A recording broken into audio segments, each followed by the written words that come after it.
بسم اللہ الرحمن الرحیم۔ سخی سلطان باہو رحمت اللہ علیہ اور ایک کرشماتی ہرن کا ذکر آپ کے سامنے کریں گے جو یقیناً آپ کے لیے دلچسپی کا باعث ہوگا۔ ناظرین، ایک بار حضرت سلطان باہو کا گزر پنجاب کے علاقے میں دامانے کوہ مغربی جبل اسود کی طرف ہوا، جہاں آپ نے ایک نوعمر لڑکے کو دیکھا جو گائیں چرا رہا تھا۔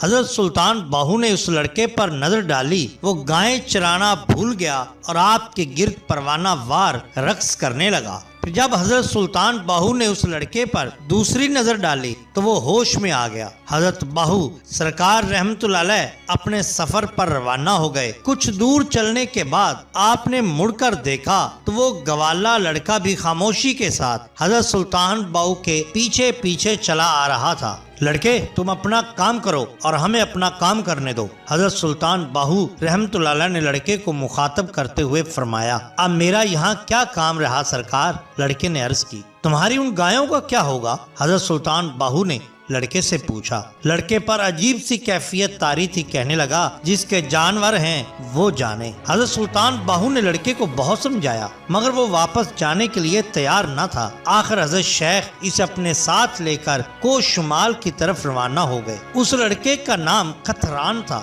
جو آگے چل کر حضرت سلطان نورنگ کے نام سے مشہور ہوئے۔ پھر جب سلطان باہو رحمت اللہ علیہ کو شمالی کے جنگل سے گزر کر ایک زرخیز پہاڑی علاقہ میں تشریف لے گئے جس کا نام کلر کہار تھا، اس جگہ کی سرسبزی اور شادابی دیکھ کر حضرت سلطان باہو رحمت اللہ علیہ پر جذب کی سی کیفیت طاری ہو گئی۔ پھر آپ کی یہ کیفیت 3 دن اور 3 رات تک جاری رہی۔ اس ویران اور غیر آباد علاقے میں نہ کھانے کا انتظام تھا اور نہ پانی کا۔ حضرت سلطان باہو رحمت اللہ علیہ کے مرید حضرت سلطان نورنگ کتران اپنی ریاضت اور مجاہدے کی ابتدائی مرحلے سے گزر رہے تھے، اس لیے بھوک اور پیاس کی شدت برداشت نہ کر سکے اور مضطرب ہو کر شیخ کی خدمت عالیہ میں فریاد کرنے لگے، الجو الجو العطش العطش، یعنی بھوک بھوک، پیاس پیاس۔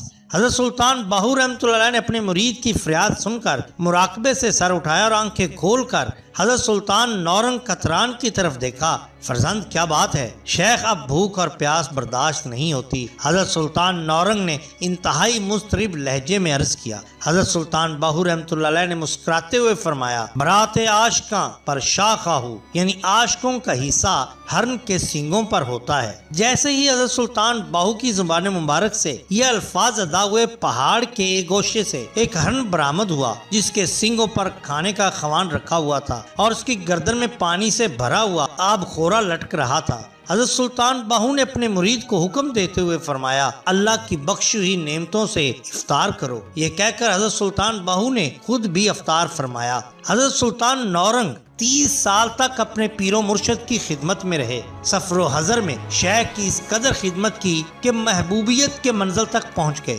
یہاں تک کہ حضرت سلطان باہو نے آپ کو خلافت سے سرفراز فرمایا۔ حضرت سلطان باہو رحمت اللہ علیہ کے اسی قول مبارک سے حضرت نورنگ کتران کی روحانی عظمت کا اندازہ کیا جا سکتا ہے۔ حضرت سلطان باہو رحمت اللہ علیہ نہایت محبت آمیز لہجے میں فرمایا کرتے تھے کہ جہاں آوان پہنچا وہیں کتران پہنچا۔ حضرت سلطان باہو کا تعلق قبیلہ آوان سے تھا، چنانچہ اس قول مبارک کا مطلب یہ ہوا کہ جہاں حضرت سلطان باہو خود پہنچے وہیں اپنے مرید صادق کو بھی پہنچا دیا۔ یاد رہے کہ کتران حضرت سلطان نورنگ کی برادری کا نام ہے۔ جب حضرت سلطان نورنگ کو عرفان حاصل ہو گیا تو آپ نے اپنے پیر و مرشد حضرت سلطان باہو رحمت اللہ علیہ کے فرمائے ہوئے اس مصرع یعنی برات عاشقاں بر شاخہ کو مکمل شعر میں ڈھال دیا۔ فرماتے ہیں، عجب دیدم تماشا شیخ باہو برات عاشقاں بر شاخہ، یعنی اے شیخ باہو، میں نے عجیب تماشا دیکھا کہ عاشقوں کا حصہ ہرن کے سینگوں پر ہے۔ واضح رہے کہ برات بر آہو فارسی زبان کا ایک محاورہ بھی ہے جس کا مفہوم یہ ہے